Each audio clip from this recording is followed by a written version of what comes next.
marathon des Oasis qui se tiendra du 17 au 24 de ce mois. Donc soyez nombreux.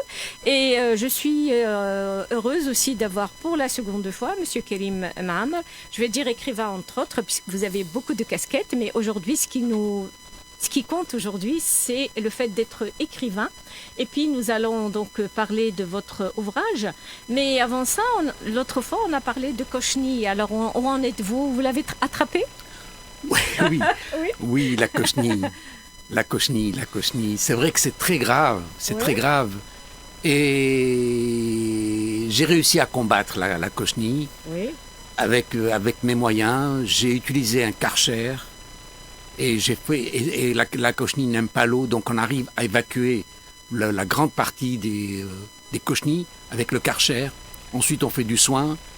Bon, il faut voir que c'était tout atteint, mais je crois qu'il y a quand même un espoir, mais il faut se mobiliser. Il faut absolument que les pouvoirs publics interviennent. Il y a les moyens, il suffit de Karcher. C'est déjà très efficace de travailler avec des Karcher. Et bon, il y a en plus des médecines, ou alors avec de l'huile pour traiter. Ce serait tellement dommage de perdre un patrimoine végétal centenaire. Vous savez, les tables datent de l'époque romaine. Elles sont belles, elles sont magnifiques.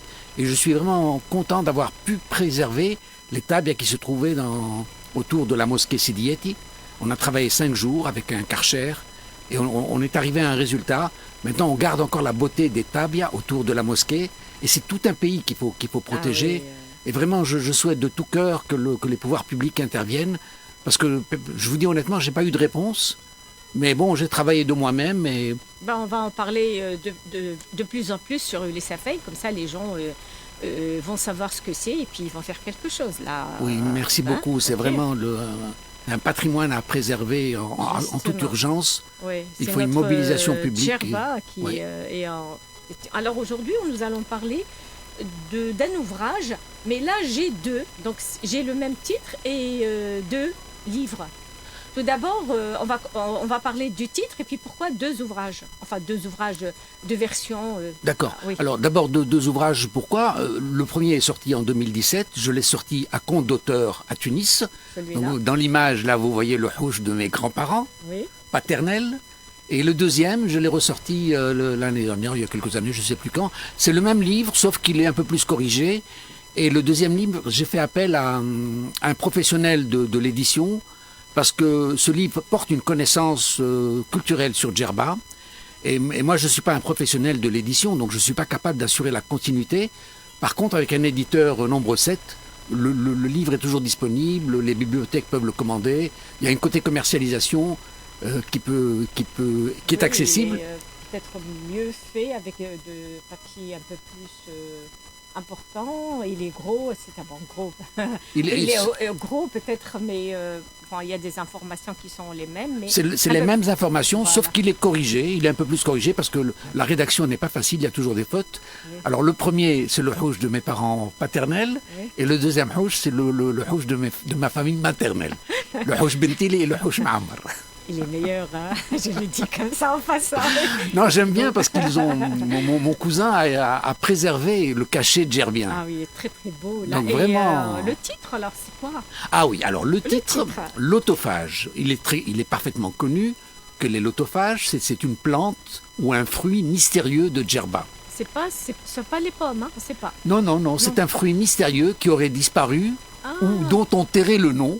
Pourquoi? Parce que quand on le fume ou quand on le mange, je ne sais pas ce que c'est exactement. Oui. Donc il y a le côté mystérieux, on oublie son origine. Et donc c'est comme ça qu'Ulysse est venu, et en goûtant les lotophages, il a oublié son île, il a oublié son pays. Et il y en a beaucoup qui ont oublié. Alors on a gardé ce côté mystérieux des lotophages. Et donc moi j'ai utilisé ce mot pour ce livre. Donc le lotophage, c'est magnifique. Et puis il y a un mot très négatif qui est le mot outrage. Oui. Donc outrage, lotophage, ça sonne bien, mais ce sont 2 mots contradictoires. Oui. Et vous savez, dans un titre, on essaie de faire passer un message. Vous savez, il y a quelques années, comment il s'appelle, Jacques Séguéla avait écrit un livre que personne n'a lu certainement, mais dont tout le monde se souvient du titre. Le titre c'était Ne dites pas à ma mère que ne dites pas à ma mère ah oui, ne dites pas à ma mère que je travaille dans un bordel. Elle me croit. Non, ne dites pas à ma mère que je travaille dans la publicité. Elle me croit pianiste dans un bordel. Voilà, c'est ça. Oui. Donc le titre, on s'en souvient. Alors on réalise que la publicité, c'est pas joli, mais honnêtement, personne n'a lu le livre. Voilà, il est plus lent que le livre, c'est pour ça Alors il y a qu'on l'a pas lu. un autre livre qui est aussi très intéressant, c'est le livre de Guy Corneau, qui titre Père manquant, fils manqué. Mais il y a toute une idée derrière, vous voyez. Et donc là, c'est un peu pareil. Outrage, holotophage. L'autophage, c'est quelque chose de mystérieux, de magnifique, de beau. Et on est en train de porter outrage. Oui. Voilà. On est en train de porter outrage à ce capital. Et donc, c'est depuis longtemps que j'essaye d'éveiller les responsables publics par rapport à cette problématique. Ben justement, outrage, c'est ce que nous vivons aujourd'hui, justement. Oh, ce n'est pas que d'aujourd'hui, c'est depuis plus de 50 ans. Ça continue, c'est ça. Oui, ce c'est dont on a parlé. perpétuel. Ah oui, et le livre, c'est pour qui, disons, vous l'avez écrit pour qui, et puis pourquoi? Alors, déjà, vous avez commencé. Pourquoi justement vous m'aviez demandé si j'étais écrivain. Je ne suis pas écrivain, c'est pas ma vocation. Mais j'ai écrit parce que l'écriture est un outil. J'ai commencé par parler. Oui. J'ai commencé par rencontrer tous les chefs de municipalité de Médoune, les uns après les autres. Je prenais rendez-vous pour leur dire qu'il faut préserver ce capital, pour leur dire qu'il faut défendre le droit coutumier, pour les éveiller sur ces constructions, tout seul, parce que ça me peinait. Tout seul avec la cochenille, tout seul avec non, les bien avant la de cochenille. Djerba, Ce dont je vous parle, c'était les avec... années 80, les années 90. Ah, ça date. Et puis, je n'aboutissais à rien, sauf une bonne écoute du chef de municipalité qui disait « Ah, vous avez parfaitement raison ». Mais dans les faits, on construisait à construire illégalement, sans respecter les normes, sans respecter tout ce qui faisait la beauté de Djerba. Et alors je me suis dit, bon, ça ne sert à rien de parler, il faut écrire. Donc j'ai commencé à écrire et j'ai collaboré avec le journal Jazeera. Et c'est pour ça que j'ai rencontré tous les savants de Djerba, tous les intellectuels. Et en faisant des écrits, de textes, je me suis dit, il faudrait rassembler toute cette connaissance. Et donc c'est de ce fait-là que j'ai fait ce livre. En 2017, j'ai rassemblé toute la connaissance de tous les... Feu Lotfi Jriri, donc... Ah oui, est un grand monsieur qui travaille avec beaucoup de cœur. On avait une magnifique équipe. On travaillait, on produisait, mais peu d'écoute malgré tout. Hein, peu d'écoute, mais on essayait d'éveiller une conscience insulaire, la conscience de Djerba.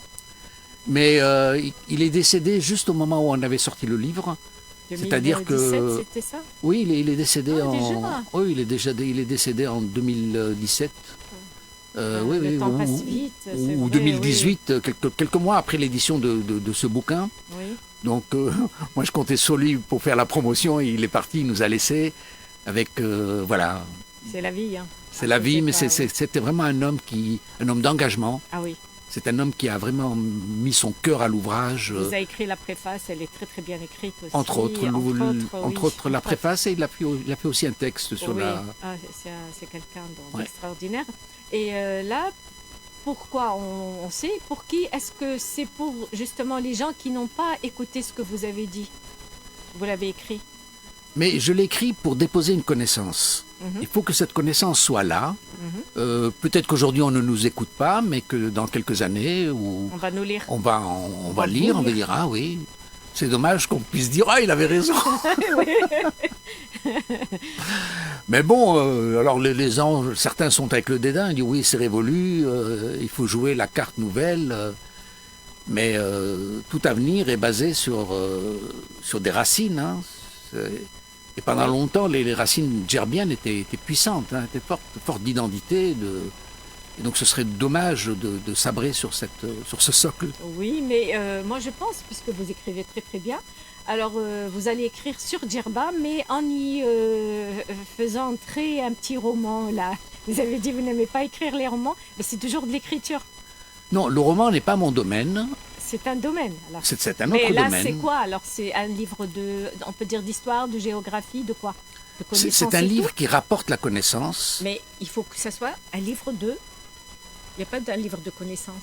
Il y a une partie histoire, il y a une partie socioculturelle, il y a une partie connaissances politiques. Donc il y a plusieurs chapitres. C'est pas Il y a un côté environnement. Non. Oui. Et dans ce livre, j'essaie de respecter le style de chacun, de chaque auteur. Et c'est pas facile de parler clairement. La rédaction est un art très difficile. Pour arriver à expliquer, pour arriver à la simplicité des mots, il faut vraiment des pages et des pages, et vous le savez bien. On écrit et on n'est pas compris.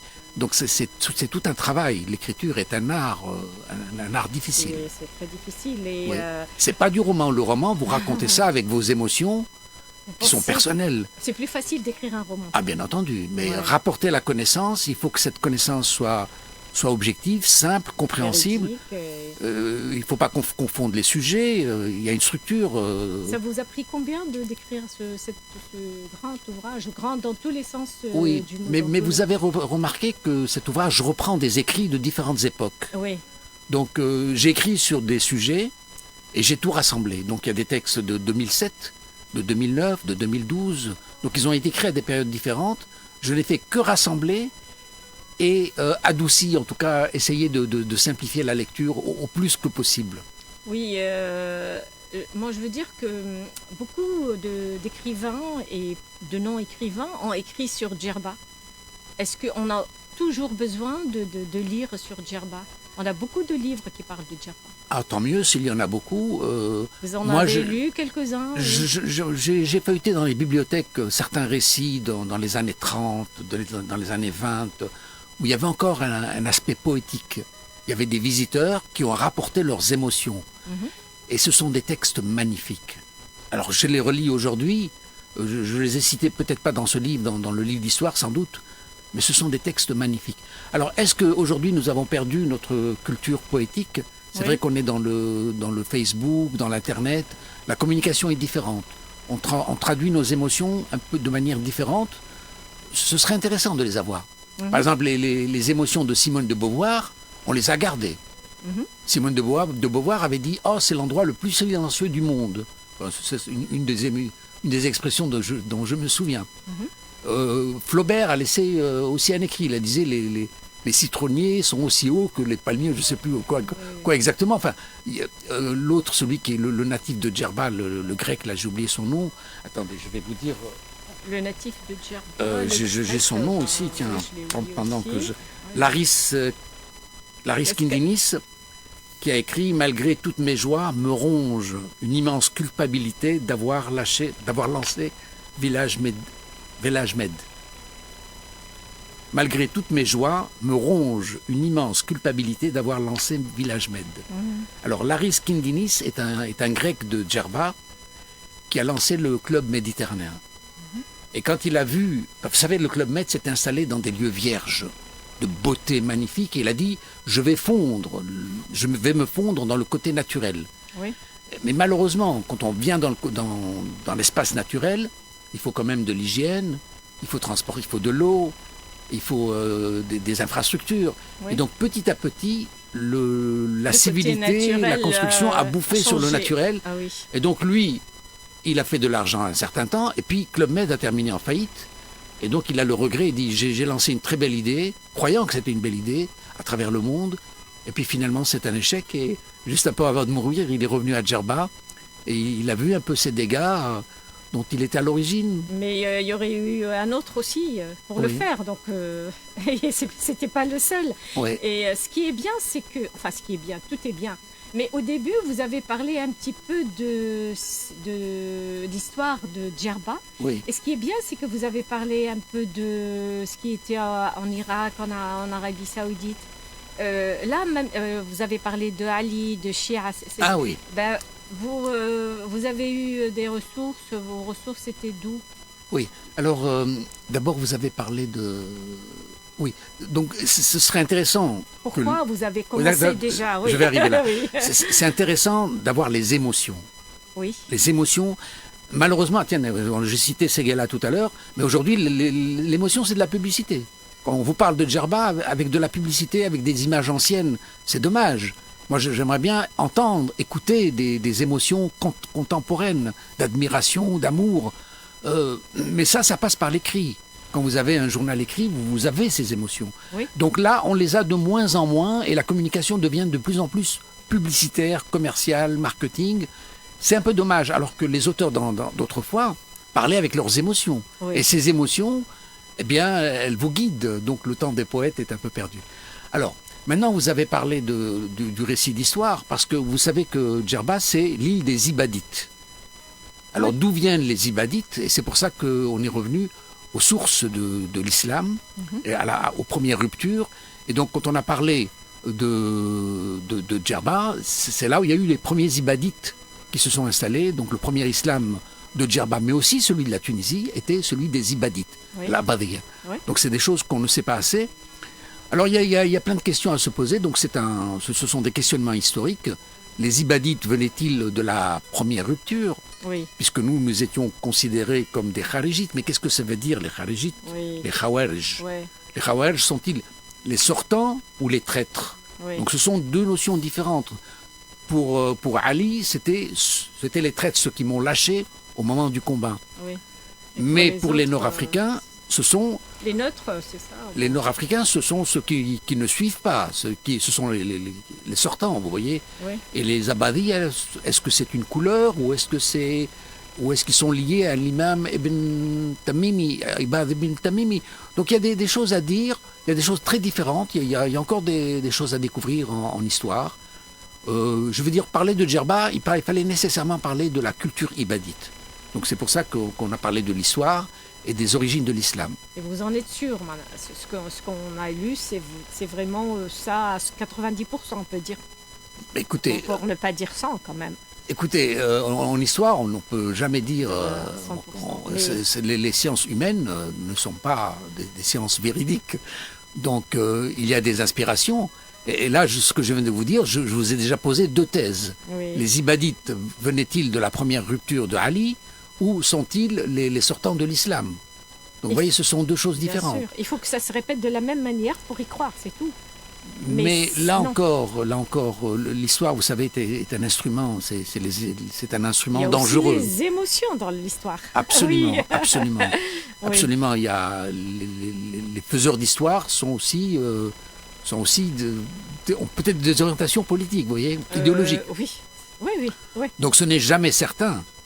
Ce sont des thèses. Ce sont des thèses à écouter, à contredire. Oui. Et il y a beaucoup de sujets. Et là, vous avez parlé on va commencer donc par l'histoire. Et après, vous êtes entré dans Djerba. Alors, vous n'êtes pas content de ce qui se passe à Djerba, c'est ça. Côté nature, côté écologie, il y a de tout. Hein. Vous avez pris Djerba longtemps. Et après, donc il y a le manque d'eau. Et puis après, donc il y a ce que nous vivons, ce que nous avons vécu, c'est ça, dans votre livre. Et vous avez donc parlé de tout ça. Mais moi, ce que je voudrais, c'est que vous lisiez avant tout une petite conclusion qui va nous montrer beaucoup de choses. Hein. C'est une... vous avez écrit donc la conclusion. Moi, je vais vous donner ce que vous avez écrit. D'accord. Pardon. Ça va. Ça va. Oui, Alors, vous allez nous lire donc la conclusion. D'abord, je vais répondre à oui, votre bien sûr. question. Pardon. Il y a d'abord le côté... c'est un ensemble. Oui. Donc, on a parlé de l'histoire, mais aussi de la géographie. La géographie est une originalité. C'est une île proche du continent. Mais entre l'île et le continent, c'est le désert. Donc, elle est isolée par la mer au nord et isolée par le désert au sud. Oui. Donc, c'est un lieu qui était réputé toison d'or, lieu de production. Donc, vous voyez, on a nécessairement parlé de géographie. Oui. Pour comprendre l'île, c'est une île sans ressources, sans eau. Comment est-ce que la civilisation a pu se construire? Et donc, vous voyez que l'insularité, c'est une forme d'autonomie. Et le système djerbien est basé sur l'autarcie. Le système djerbien n'a pas de cité, n'a pas de roi. C'est le système des Ibadites, le Nidam al-Ikhlas, Nidam al-Azaba. Oui. Et l'Azaba, l'Ikhlas, c'est très ancien. Ça remonte, par exemple, un des anciens noms de Djerba, beaucoup ne le savent pas, c'est l'île de Phila. Les Philas de Delphes. C'est-à-dire que le pouvoir, c'est le pouvoir des savants. Ce n'est pas le pouvoir d'un roi, c'est le pouvoir des savants. Les savants, c'est la communauté de ceux qui ont la connaissance. Donc Phila Delphia est une idée très proche de Djerbin. Et donc dans notre système djerbien, nous n'avons pas de roi. Parce que quand vous avez un roi, il suffit de renverser le roi pour prendre le pouvoir. Là, vous ne prenez jamais le pouvoir. C'était tous des Djerbiens, alors. Parce que c'est un système de communauté dans lequel toutes les familles sont représentées. C'est Nidam al-Akhlas, Nidam al-Azaba qui a disparu. Et donc vous voyez... Donc un savant de chaque famille, c'est ça? Toutes les familles sont représentées. Et vous avez par exemple des lieux, des lieux les mosquées, où vous avez 300 propriétaires. C'est-à-dire que vous ne pouvez pas bouger sans l'accord de tout le monde. Et c'est un peu quelque chose d'incompréhensible pour les non-djerbiens. Ils disent, mais attends, il y a 300 propriétaires. Mais oui, parce que par exemple, c'était des bases militaires, des lieux de défense. On ne peut pas prendre de décision sans que toute la communauté soit concernée et informée. Et toutes les familles avaient leurs représentants qui portaient la parole dans ce Nidam Lazaba où ils étaient habillés en blanc.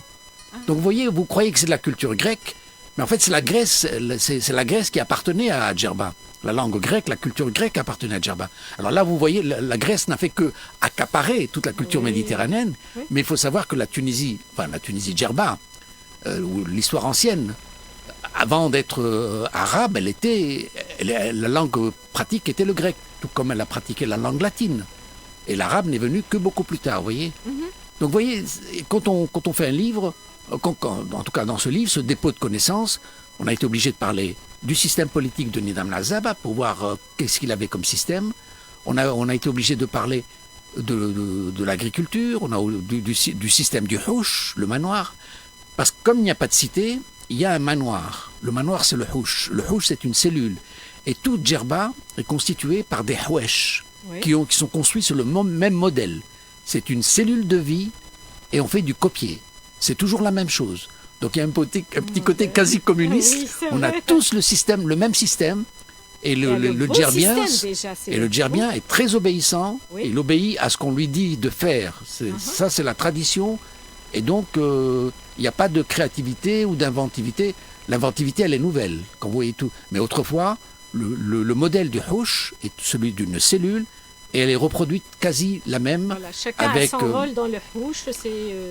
C'est-à-dire, c'est la construction c'est une même construction avec le même plan de verger, le même plan d'agriculture, le même plan et quasi les mêmes comportements. C'est un système. Les Djerbiens sont un système de communauté. Je parle au passé, parce qu'aujourd'hui, aujourd'hui, les choses ont beaucoup changé. Et donc, dans ce livre, on a parlé donc de géographie qui inspire des comportements, on a parlé d'histoire qui inspire des comportements, c'est un lieu de refuge, de protection, donc c'est un lieu de tolérance. C'est pour ça que nous avons différents cultes à Djerba. Les cultes musulmans, ne serait-ce, ils sont très nombreux, parce que les Djerbiens se sont adaptés au rythme malékite, hanéfite, ibadite, etc. Même si leur origine à tous était celle des Ibadites. Après, ce changement ne déroge personne. Alors, on a parlé de l'agriculture, le modèle agricole, on a parlé de la socioculturelle, on a parlé du cycle de l'eau, parce que l'eau est une économie à elle toute seule, il y a une gestion de l'eau.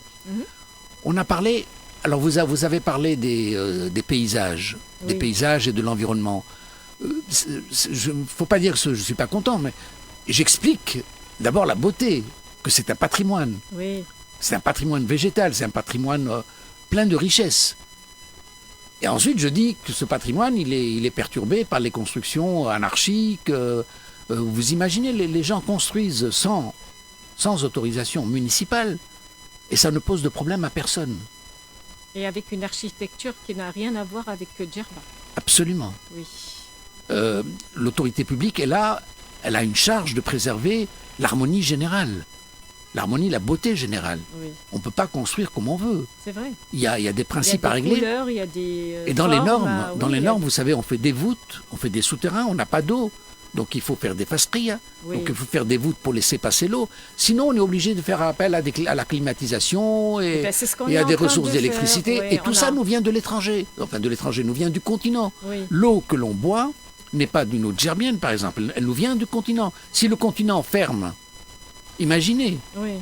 mais on ne tiendra pas une semaine. Alors que le système djerbien, sa tenait- force il a était tenu basée des sur années. l'autarcie. Voilà, au début, Et quand il y a eu des tenu- envahisseurs, les envahisseurs se sont découragés, mais ils n'ont jamais pu vaincre Djerba parce que Djerba était capable de vivre dans l'autarcie, dans la durée, dans Ouais. la durabilité. Ouais. Et donc ce principe d'autarcie est très puissant dans l'identité djerbienne.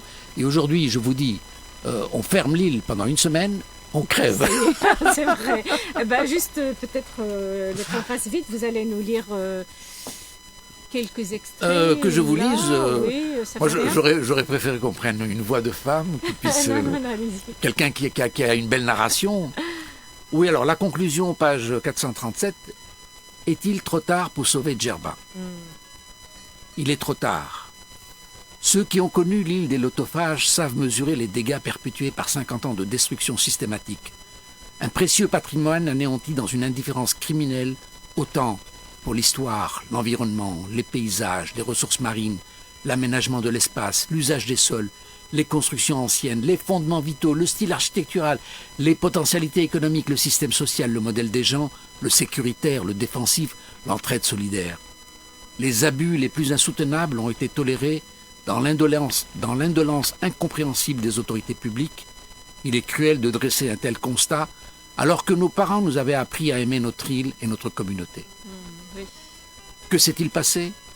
Les lois du foncier ont été ignorées, la roche de montagne pulvérisée, le sable envolé, les dunes perforées, les artifices de palmiers explosés, les oliviers en cendres, la luxuriance mise à nu, les sols fragilisés, la vitalité économique cancérisée, les spéculateurs de misère se sont éclatés, les bâtis de l'horreur s'est imposé, les paysages attractifs ravagés, l'exceptionnelle beauté disparue, l'immortalité de nos âmes meurtries, l'identité des hommes niée, la connaissance des récits oubliés, l'expérience coutumière méprisée, le laisser-faire toléré, l'anarchie confirmée.